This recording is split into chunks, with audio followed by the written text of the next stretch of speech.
Hello, good morning, जोहार। मैं राजू और आप देख रहे हैं 24 झारखंड न्यूज। चलिए जानते हैं झारखंड की आज की 25 मुख्य बड़ी खबरों को। रामनवमी सुरक्षा को लेकर रांची में हाई लेवल मीटिंग, संवेदनशील जिलों में विशेष एहतियात बरतने के निर्देश। रामनवमी के दौरान सुरक्षा व्यवस्था को लेकर राजधानी रांची में शनिवार को हाई लेवल मीटिंग हुई। गृह सचिव की अध्यक्षता में हुई बैठक में झारखंड के डीजीपी के साथ साथ मुख्यालय के वरीय अधिकारी मौजूद रहे, जबकि सभी जिलों के डीसी और एसपी वर्चुअल माध्यम से बैठक में जुड़े थे। शनिवार को गृह सचिव वंदना दादेल की अध्यक्षता में रामनवमी की सुरक्षा को लेकर की जा रही तैयारियों की समीक्षा की गई। समीक्षा के दौरान राज्य के सभी जिलों के डीसी और पुलिस अधीक्षकों ने अपने अपने जिलों में रामनवमी को लेकर की गई तैयारियों का पूरा प्लान गृह सचिव और डीजीपी के सामने रखा। झारखंड के डीजीपी अजय कुमार सिंह ने बताया कि झारखंड में रामनवमी की सुरक्षा को लेकर पुलिस मुख्यालय के द्वारा सुरक्षा के व्यापक इंतजाम किए जा रहे हैं। खासकर सभी संवेदनशील जिलों में विशेष रूप से अलर्ट रहने का निर्देश जारी किया गया है। अजय कुमार ने बताया कि राज्य के वैसे संवेदनशील जिले जहां पूर्व में सांप्रदायिक तनाव के मामले सामने आए हैं, वहां जिला पुलिस के अलावा स्पेशल फोर्स की तैनाती भी की जाएगी। डीजीपी के अनुसार सभी जिलों में पुलिस असामाजिक तत्वों पर विशेष नजर रखेगी। वहीं सभी जिलों को आदेश दिया गया कि सभी वर्गों के गणमान्य लोगों से संपर्क में रहे ताकि किसी भी आपात स्थिति से निपटा जा सके। रामनवमी को लेकर रांची, जमशेदपुर, धनबाद, पलामू, गिरिडीह, हजारीबाग जिले के एसपी को विशेष तौर पर अलर्ट रहने का निर्देश दिया गया है। निशिकांत दुबे के खिलाफ प्राथमिकी दर्ज, 19 अप्रैल को होगी पूछताछ। गोड्डा के निवर्तमान बीजेपी सांसद निशिकांत दुबे के खिलाफ प्राथमिकी दर्ज की गई है। प्राथमिकी मनोहरपुर थाने में दर्ज की गई है। इसमें उनको पूछताछ के लिए 19 अप्रैल को तलब किया गया है। केस के अनुसंधानकर्ता की ओर से जारी नोटिस के अनुसार इसमें निवर्तमान सांसद को कम से कम 7 साल की सजा का प्रावधान है। जारी नोटिस के अनुसार प्राथमिकी मोहम्मद आफ्ताब मोहनपुर जिला देवघर निवासी द्वारा दर्ज कराई गई है। इसमें निवर्तमान सांसद को प्राथमिक अभियुक्त बनाया गया है। इस मामले में निशिकांत ने झारखंड सरकार पर आरोप लगाया है। कहा कि सरकार व खासकर पुलिस प्रशासन के सहयोग से करोड़ों गाय संथाल परगना के रास्ते बांग्लादेश भेजी जाती है। मैंने लगातार इसका विरोध किया। मोहनपुर थाने में मुझे 19 अप्रैल को पूछताछ के लिए बुलाया गया है। इस तिथि को मैं पुलिस के सामने हाजिर रहूंगा। कुर्मी समाज के लोग क्यों नहीं हो सकते आदिवासी, जानकारों ने ये बताया कारण। प्रेस क्लब रांची में शनिवार को आदिवासी समाज द्वारा प्रेस वार्ता करके कुर्मी को आदिवासी सूची में जबरन शामिल करने की मांग का विरोध किया गया। इस प्रेस कॉन्फ्रेंस में शशि पन्ना, प्रेमचंद मुर्मू, कुंदरेसी मुंडा, अनिल पन्ना, अमरनाथ लाकड़ा आदि शामिल थे। शशि पन्ना ने कहा कि कुर्मी को आदिवासी सूची में शामिल करने की मांग को लेकर आदिवासी समाज आक्रोशित है। कुर्मी की भाषा, संस्कृति, परंपरा, रीति रिवाज कुछ भी आदिवासी से मेल नहीं खाता है। लोकुर कमेटी द्वारा जो 5 मापदंड तय किए गए हैं उसमें कुर्मी किसी भी आहर्ता को पूरा नहीं करता है। कहा कि इनकी भाषा कुरमाली, बांग्ला और माघी का अपभ्रंश है। ये इंडो आर्यन लैंग्वेज फैमिली से है। आदिवासी का भाषा ड्रेवियन और ऑस्ट्रो एशियाटिक लैंग्वेज फैमिली से है। क्षेत्र के साथ साथ इनकी भाषा भी बदल जाती है। बिहार में माघी, झारखंड में खोरठा और कुरमाली, बंगाल में बांग्ला, उड़ीसा में उड़िया भाषा बोलते हैं। खुद को आदिवासी से अलग रखते हैं, फिर भी आदिवासी सूची में शामिल करने की मांग कर रहे हैं। कहा आदिवासी के पारंपरिक त्यौहार, रीति रिवाज से दूर रहते हैं। इनके द्वारा हाल ही में सरहुल पर्व की शोभा यात्रा में किसी भी तरह का कोई योगदान नहीं रहा। इनके द्वारा किसी भी तरह की कोई झांकी भी नहीं निकाली गई। बता दें कि कुर्मी समाज द्वारा हाईकोर्ट में याचिका दायर की गई है। इसको हाईकोर्ट ने स्वीकार कर लिया है। इस पर शशि पन्ना ने कहा कि आदिवासी समाज द्वारा इस केस में इंटरवेन किया जाएगा। उन्होंने सुप्रीम कोर्ट के चीफ जस्टिस के एक बयान और सुप्रीम कोर्ट के कॉन्स्टिट्यूशनल बेंच का जजमेंट का हवाला देते हुए कहा कि हाईकोर्ट किसी भी आदिवासी समुदाय को अनुसूचित जनजाति की सूची में शामिल करने का निर्देश नहीं दे सकता है। कुर्मी को आदिवासी में शामिल करने से आदिवासी की जनसंख्या 50% से अधिक बढ़ जाएगी। इसके बाद यह 6ठी अनुसूची लागू हो जाएगी। झारखंड का मौसम बदलने वाला है, जाने कहां होगी बारिश। झारखंड का मौसम बदलने वाला है। 2 दिन तक कुछ जगहों पर हल्की बारिश होगी तो उसके बाद गर्मी बढ़ने की आशंका है। मौसम विभाग ने यह जानकारी दी है। मौसम विभाग के अनुसार 14 अप्रैल को राज्य के दक्षिणी तथा निकटवर्ती मध्य भागों में कहीं हल्के दर्जे की वर्षा हो सकती है। इसके बाद 15 अप्रैल को मौसम साफ हो जाएगा। इसके बाद ही उच्चतम तापमान में धीरे धीरे वृद्धि होने लगेगी। मौसम विभाग के 15 दिन के मौसम पूर्वानुमान में भी कहा गया है कि अधिकतम तापमान में धीरे धीरे वृद्धि होगी। राजधानी रांची के मौसम की बात करें तो यहाँ भी 15 अप्रैल से आसमान साफ हो जाएगा, मौसम शुष्क रहेगा। मौसम वैज्ञानिक ने बताया कि 16 अप्रैल को अधिकतम तापमान घटकर 36 डिग्री रहने का अनुमान है, जबकि इस दिन न्यूनतम तापमान 1 डिग्री बढ़कर 23 डिग्री हो जाएगा। 17 अप्रैल को अधिकतम और न्यूनतम तापमान में 1 डिग्री की वृद्धि होने की संभावना है। इस दिन अधिकतम तापमान 37 डिग्री और न्यूनतम तापमान 24 डिग्री सेंटीग्रेड रह सकता है। खबरों में आगे बढ़ने से पहले अगर अभी तक आपने इस चैनल को सब्सक्राइब नहीं किया तो प्लीज सब्सक्राइब कर ले, जिससे झारखंड की हर छोटी सी बड़ी खबर की अपडेट आप तक पहुंचता रहे। सीएम चंपई सोरेन ने झारखंड की सभी 14 सीटों पर जीत का किया दावा। जमशेदपुर उम्मीदवार पर कहा, थोड़े इंतजार का मजा लीजिए। झारखंड के मुख्यमंत्री चंपई सोरेन अपने 4 दिवसीय दौरे पर शनिवार को सरायकेला जिला पहुंचे।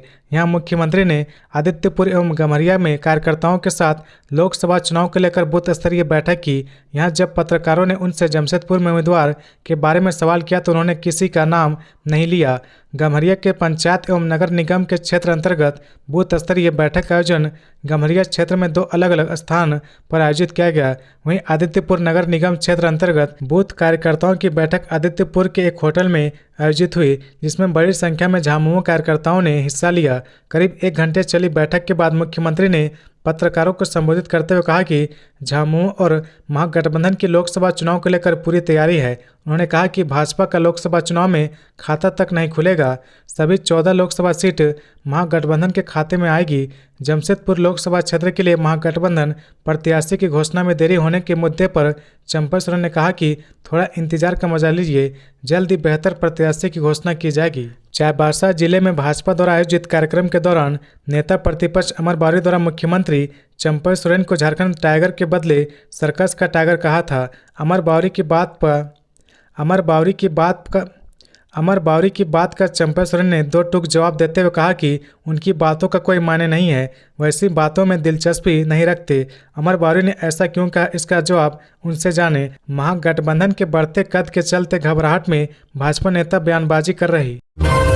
रांची में नाबालिग से सामूहिक दुष्कर्म 5 आरोपी को पुलिस ने किया गिरफ्तार। झारखंड के रांची जिले के रातू थाना क्षेत्र में शुक्रवार की देर रात एक युवती से सामूहिक दुष्कर्म के आरोप में पुलिस ने 5 आरोपियों को गिरफ्तार कर लिया है। पुलिस उनसे पूछताछ कर रही। बताया जा रहा है कि दूसरी नाबालिग किसी तरह उनके चुंगल से भागने में सफल रही। वहां से भागकर उसने ग्रामीणों को इसकी जानकारी दी। इसके बाद ग्रामीणों ने मौके पर पहुंचकर इन्हें पुलिस को सौंपा। रातू थाने के पुलिस निरीक्षक शशि भूषण चौधरी ने बताया कि पुलिस सामूहिक दुष्कर्म मामले में आरोपी युवक से पूछताछ कर रही है। बताया जा रहा है कि जतरा मेला देखने 2 नाबालिग अपने दोस्तों के साथ पहुंची थी। वे किसी घर में गई, वहां पहले से अन्य युवक वहां मौजूद थे। इस दौरान युवकों ने एक नाबालिग से सामूहिक दुष्कर्म किया, जबकि इस दौरान एक नाबालिग भागने में सफल रही। वहां से भागकर वह ग्रामीणों को बताई। जैसे ही ग्रामीण वहां पहुंचे उसके बाद उन्होंने रातू पुलिस को इसकी जानकारी दी। रातू पुलिस को खबर मिलते ही मौके पर पहुंची और 5 आरोपी को गिरफ्तार कर लिया। पुलिस देर रात ही उन्हें थाने ले आई और पूछताछ कर रही है। गिरफ्तार 3 युवक नया टोली सिमलिया के बताए जा रहे हैं, जबकि 2 युवक तिगरा के हैं। पुलिस पूरे मामले में छानबीन कर रही है। उलगुलान न्याय महारैली को लेकर प्रदेश कांग्रेस अध्यक्ष राजेश ठाकुर ने जारी किया निर्देश। इंडिया गठबंधन की ओर से 21 अप्रैल को प्रभात तारा मैदान धुरवा रांची में आयोजित उलगुलान न्याय महारैली को सफल बनाने के लिए प्रदेश कांग्रेस अध्यक्ष राजेश ठाकुर ने जिला अध्यक्षों सहित वरीय नेताओं को आवश्यक दिशा निर्देश जारी किया है। प्रदेश कांग्रेस प्रवक्ता सोनाल शांति ने बताया कि उलगुलान न्याय महारैली में अखिल भारतीय कांग्रेस कमेटी के अध्यक्ष मल्लिका अर्जुन खड़गे, सोनिया गांधी एवं राहुल गांधी को भी आमंत्रित किया गया है। इस महारैली में राष्ट्रीय एवं क्षेत्रीय दलों के बड़े नेतागण भी शामिल होंगे। कहा कि इस महारैली को ऐतिहासिक रूप से सफल बनाने के लिए सभी लोकसभा प्रत्याशियों, विधायक, जिला अध्यक्षों, लोकसभा कोऑर्डिनेटर, जिला प्रभारी की अहम भूमिका होगी। अग्रणी मोर्चा संगठन के अध्यक्ष सहित विधानसभा वार प्रभारी को संगठन स्तर पर बैठक बुलाने और रैली को सफल बनाने हेतु उचित कार्य योजना तैयार कर उससे 4 दिनों के अंदर प्रदेश कार्यालय को अवगत कराने का निर्देश राजेश ठाकुर ने दिया है। शांति ने बताया कि सभी जिला अध्यक्षों को जिला स्तर पर इंडिया में शामिल दलों का संगठन के स्तर पर समन्वय बैठक आयोजित करने का निर्देश भी दिया गया है, ताकि बेहतर समन्वय से न सिर्फ महारैली सफल हो बल्कि जनता के बीच इंडिया का एक सकारात्मक संदेश पहुंचे। उन्होंने बताया कि झारखंड की धरती से होने वाले इस न्याय उलगुलान से जनता, युवाओं और किसानों, महिलाओं और अन्य सामाजिक वर्गों की आशाओं का बल मिलेगा। बोकारो में सीआरपीएफ का बोर्ड लगाकर बोलेरो से अवैध शराब की तस्करी, छापेमारी में बड़ी मात्रा में विदेशी शराब बरामद। बोकारो में अवैध शराब के धंधाबाजों ने शराब तस्करी के लिए सीआईएसएफ के नाम का इस्तेमाल किया। बोलेरो पर सीआईएसएफ का बोर्ड लगाकर धड़ल्ले से अवैध शराब तस्करी की जा रही थी। छापेमारी कर बड़ी मात्रा में विदेशी शराब बरामद की गई है। सहायक आयुक्त उत्पाद उमा शंकर सिंह को मामले की जानकारी मिली। गुप्त सूचना पर शनिवार को निरीक्षक उत्पाद सदर संदीप देव के नेतृत्व में छापेमारी दल का गठन किया गया। उत्पाद दल व बाली डीओपी पुलिस बल द्वारा संयुक्त रूप से मोहनपुर गांव में प्रदीप मंडल के घर पर छापेमारी की गई। छापेमारी के बाद तलाशी के क्रम में घर के बाहर खड़े महिंद्रा बोलेरो व आवाज से बड़ी मात्रा में अवैध विदेशी शराब बरामद की गई। छापेमारी दल को स्थल से विदेशी शराब 449.28 लीटर, 2200 पीस खाली बोतल, 12,000 पीस बोतल ढक्कन, 3,500 पीस शराब कंपनी का लेबल एक महिंद्रा बोलेरो को पकड़ने में सफलता मिली है। वाहन के सामने सीआईएसएफ का बोर्ड लगाकर रात्रि में अवैध शराब की तस्करी की जाती थी। अभियुक्त प्रदीप मंडल, संदीप मंडल व अन्य के विरुद्ध उत्पाद अधिनियम के तहत प्राथमिकी दर्ज की गई है। छापेमारी दल में उत्पाद सदर निरीक्षक संजीत देव, अवर निरीक्षक उत्पाद सदर कृष्णा प्रजापति, अवर निरीक्षक उत्पाद तेनुघाट दीपिका कुमारी व प्रतिनियुक्त गृह रक्षक शामिल थे। इंडिया गठबंधन के पास नहीं कोई राष्ट्रीय चेहरा, मनीष जायसवाल के समर्थन में बोले सुदेश महतो। आजसू पार्टी ने हजारीबाग में लोकसभा स्तरीय ग्राम प्रभारी सम्मेलन का आयोजन किया। पार्टी सुप्रीमो सुदेश महतो भी मौजूद रहे। सभा को संबोधित करते हुए सुदेश महतो ने कहा कि कांग्रेस गठबंधन के पास ना कोई राष्ट्रीय चेहरा और ना कोई राष्ट्रीय संकल्प है। इस सम्मेलन में लोकसभा क्षेत्र के सभी केंद्रीय पदाधिकारी, केंद्रीय सदस्य, जिला कमेटी, जिला के सभी प्रखंड प्रभारी एवं हजारीबाग लोकसभा क्षेत्र के सभी इकाइयों के प्रखंड अध्यक्ष, सचिव, पंचायत एवं ग्राम प्रभारियों ने हिस्सा लिया। सुदेश महतो ने कहा कि एनडीए गठबंधन के पास प्रधानमंत्री नरेंद्र मोदी जैसा मजबूत और भरोसेमंद चेहरा है, वहीं इंडिया गठबंधन के पास ना ही कोई चेहरा है, ना देश के लिए कोई संकल्प है। यह गठबंधन सिर्फ एनडीए और मोदी को रोकने के लिए है। देश और देश के विकास के लिए इनके पास कोई सोच, कोई रोडमैप नहीं। उन्होंने कहा कि हजारीबाग में एनडीए उम्मीदवार मनीष जायसवाल की जीत सुनिश्चित करने के लिए सभी मिलकर काम करें। कांग्रेस जेएमएम गठबंधन का कोई आधार नहीं, जातीय ध्रुवीकरण इनकी प्राथमिकता है। इस गठबंधन ने समाज को ठगने का काम किया है, जबकि एनडीए राज्य और राष्ट्र के हितों में काम करने के लिए प्रतिबद्ध रहा। ग्राम प्रभारी सम्मेलन में गिरिडीह लोकसभा प्रत्याशी चंद्र प्रकाश चौधरी भी शामिल हुए थे। उन्होंने कहा कि 400 पार का नारा सिर्फ एनडीए का संकल्प नहीं बल्कि जन जन का नारा बन चुका है। प्रधानमंत्री मोदी के नेतृत्व में पिछले 10 सालों में देश के विकास के लिए रिकॉर्ड काम किए गए हैं। आजसू के इस सम्मेलन में हजारीबाग से बीजेपी के उम्मीदवार मनीष जायसवाल भी मौजूद थे। बता दें कि इंडिया गठबंधन ने जेपी पटेल को हजारीबाग लोकसभा का उम्मीदवार बनाया है। गिरिडीह में अपराध की योजना बना रहे अपराधी को पुलिस ने दबोचा, छापेमारी में पिस्टल व गोली बरामद। झारखंड के गिरिडीह में खुखरा थाने की पुलिस ने बरियारपुर में शनिवार को छापेमारी कर आपराधिक घटना को अंजाम देने की योजना बना रहे एक अपराधी को पिस्तौल व 2 गोलियों के साथ गिरफ्तार किया गया। गिरफ्तार अपराधी बरियारपुर का रहने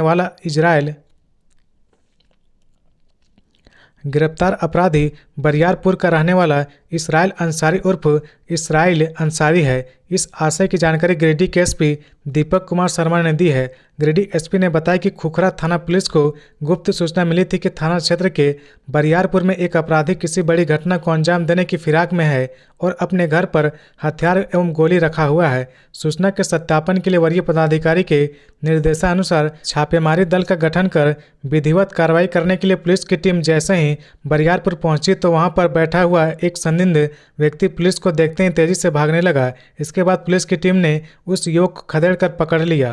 पूछताछ के दौरान युवक ने अपना नाम इसराइल अंसारी उर्फ इसराइल अंसारी पिता अजीम मियां बरियारपुर बताया। पुलिस ने जब इसराइल से कड़ाई से पूछताछ की तो उसने बताया कि ईद पर्व को लेकर अपने घर आया हुआ था और अपने घर में एक पिस्टल को छिपा कर रखा हुआ है। इसके बाद पुलिस की टीम इसराइल के घर पहुंची और खोजबीन की तो उसके घर के स्टोर रूम से एक पिस्टल 7 mm का एवं 2 गोली जिसकी पेंदी पर KF 7.65 लिखा हुआ था उसे जब्त कर लिया गया। इसके बाद पुलिस ने खुखरा थाने में प्राथमिकी दर्ज कर इसराइल अंसारी उर्फ इसराइल अंसारी को गिरफ्तार कर जेल भेज दिया।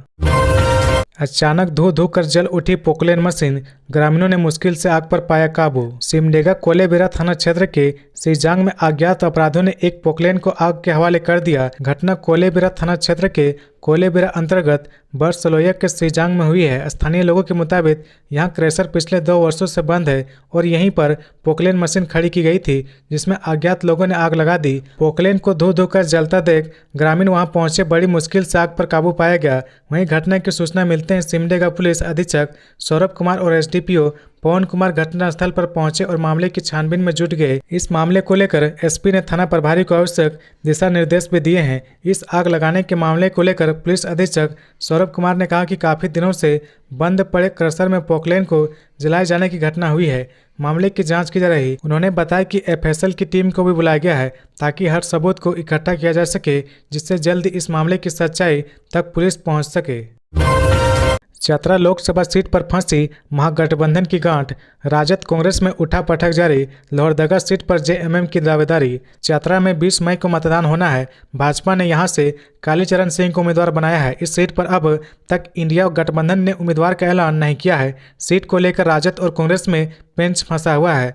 राजद इस सीट पर लंबे समय से अपना दावा पेश कर रहे राजद विधायक सत्यानंद भोक्ता ने इस सीट पर अपना दावा पेश किया है। वहीं कांग्रेस ने अब तक आधिकारिक तौर पर कोई बयान नहीं दिया, लेकिन अपना अधिकार नहीं छोड़ने की बात कही है। महागठबंधन में सीट बंटवारे को लेकर फार्मूला भले ही तय हो गया हो, लेकिन आधिकारिक ऐलान नहीं हुआ है। जेएमएम कांग्रेस ने कुछ सीटों पर उम्मीदवारों का ऐलान किया है, लेकिन चतरा सीट पर अब भी मामला फंसा हुआ है। इधर लोहरदगा सीट से जेएमएम के विधायक चमरा लिंडा चुनाव लड़ना चाहते हैं।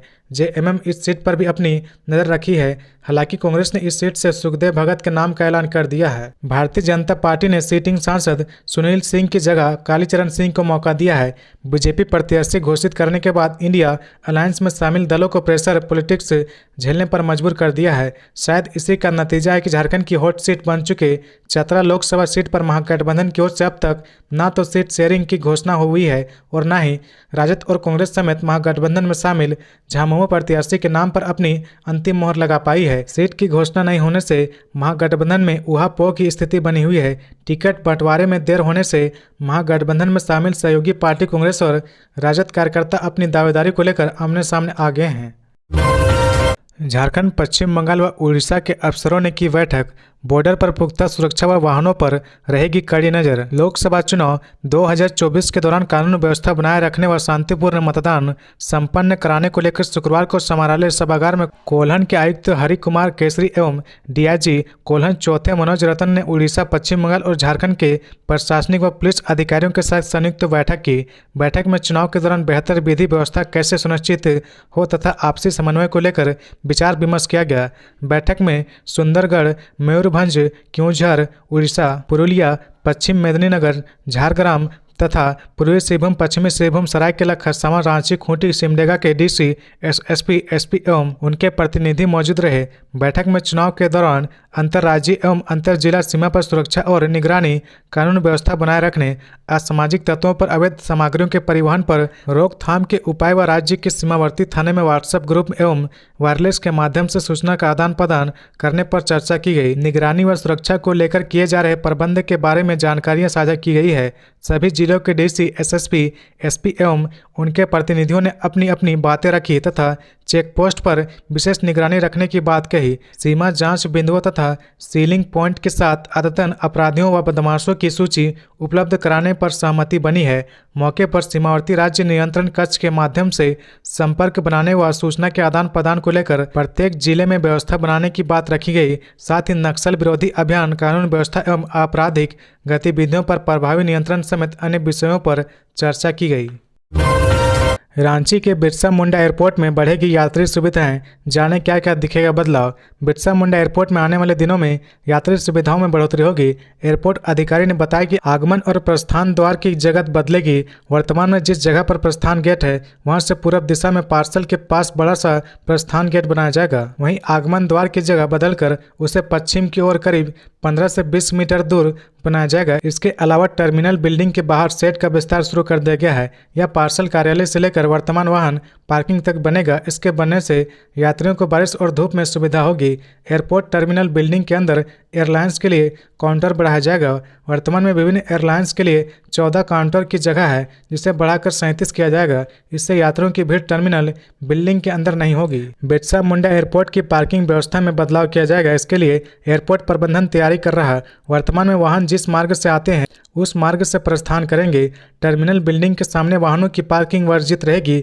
नया पार्किंग स्थल ओल्ड टर्मिनल बिल्डिंग के सामने बनाया जा रहा है, जहां 500 से अधिक वाहन एक साथ खड़े होंगे। वहीं पर एयरपोर्ट थाना और शौचालय भी होगा।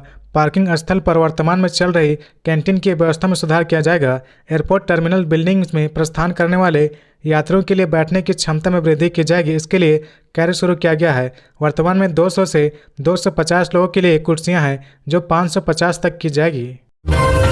इस साल भी नीलामी के आसार नहीं। बालू घाटों पर माफियाओं का कब्जा। धनबाद में धड़ल्ले से जारी है बालू तस्करी। धनबाद जिले में सालों से बालू घाटों पर माफियाओं का कब्जा है। इस साल भी माफियाओं की ही चलेगी, कारण 2024 में भी बालू घाटों की नीलामी के आसार नहीं है। विभागीय सूत्रों से मिले संकेत के अनुसार बालू घाटों की नीलामी नहीं होने के पीछे का कारण है, यानी जब तक घाटों की नीलामी नहीं होगी, लोगों की रियायती दर पर बालू उपलब्ध नहीं हो पाएगा। मालूम हो कि बालू घाटों की नीलामी नहीं होने से तस्कर बालू का उठाव कर रहे और ऊंची कीमत पर बेच रहे।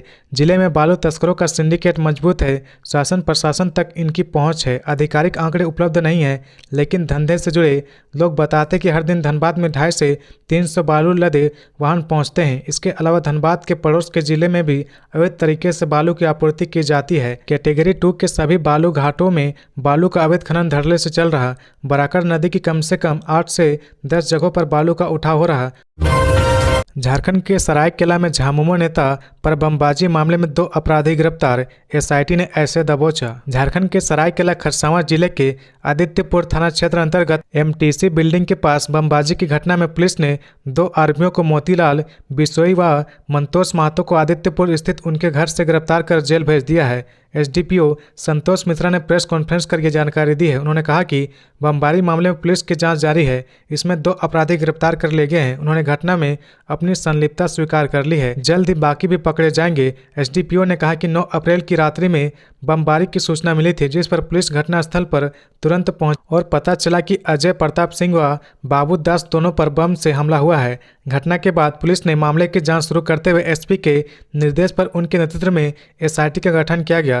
पुलिस ने तुरंत उद्भेदन करते हुए दोनों आरोपियों को मोतीलाल व संतोष को गिरफ्तार कर जेल भेज दिया। प्रेस कॉन्फ्रेंस में थाना प्रभारी नितिन कुमार सिंह पुआनी, कांडरा विनोद कुमार पुआनी, विपुल कुमार ओझा पुआनी, रंजित कुमार सिंह पुआनी, दिलसान बिरवा पुआनी, सतीश वर्माल उपस्थित थे। एसडीपीओ ने बताया कि गिरफ्तार आरोपियों ने पुलिस को पूछताछ में बताया कि पुरानी रंजिश के कारण ही बम फेंकने की घटना को अंजाम दिया गया है। एसडीपीओ ने बताया कि पुलिस मामले की जांच कर रही है। इसमें किस किस की संलिप्तता है इसकी जानकारी जुटा रही है। जल्द ही बाकी लोगों की भी गिरफ्तारी कर लिया जाएगा।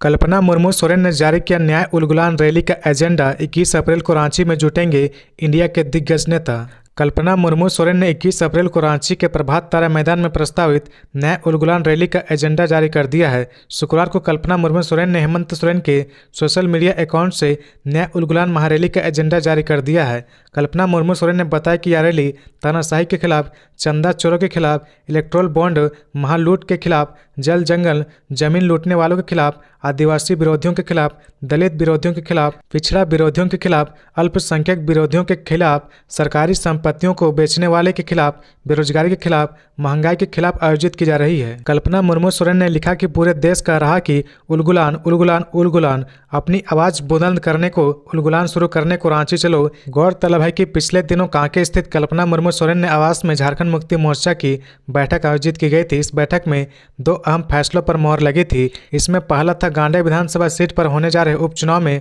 कल्पना मुर्मू सोरेन की उम्मीदवारी पर मोहर लगाना और दूसरा रांची के प्रभात तारा मैदान में न्याय उलगुलान रैली का आयोजन करना। गौरतलब है कि 21 अप्रैल को प्रस्तावित इस रैली में शामिल होने के लिए देश भर में इंडिया गठबंधन के घटक दल के नेताओं को न्योता भेजा गया है। इसमें राहुल गांधी, तेजस्वी यादव, आप संयोजक अरविंद केजरीवाल की पत्नी सुनीता केजरीवाल, एनसीपी नेता नेता और उद्धव ठाकरे जैसे नेताओं को बुलाया गया है। मिली जानकारी के मुताबिक इसमें से कुछ लोगों ने सहमति भी दे दी है।